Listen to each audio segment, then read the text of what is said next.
Hi guys, welcome back to our channel. Pag-uusapan naman natin muli si Liza Soberano.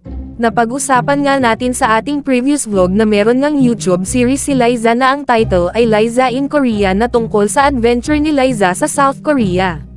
Na-experience pa ni Liza na sumayaw kasama ang isang K-pop group at K-pop trainer at talagang sinuportaan ito ng kanyang mga tagahanga at sana ay panoorin din natin ito.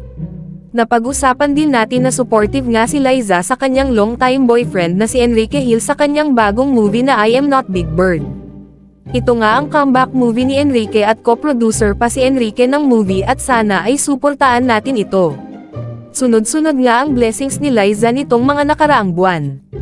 Kahit naging kontrobersyal ang dalaga dahil sa kanyang This Is Me vlog ay hindi ito naging hadlang para magpatuloy si Liza sa kanyang trabaho at sa pagkamit ng kanyang pangarap.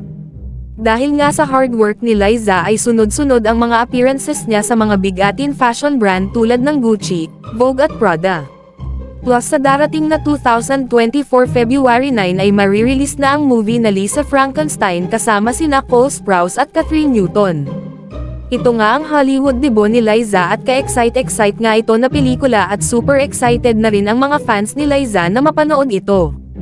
Ngayon may bagong chismis na di umano umalis na daw si Liza sa management ni James Reid na Careless Management.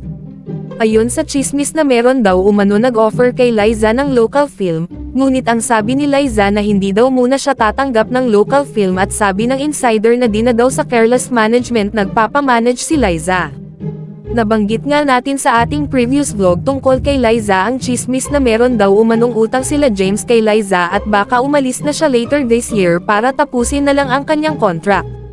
Hanggang December na nga lang ang kontrata ni Liza at wala din naman confirmation sa team ni Liza kung totoo ang chismis na aalis na siya sa Careless.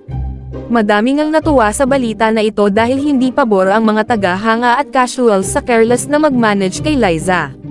Pero meron din nalungkot dahil gusto nila ang Careless para kay Liza.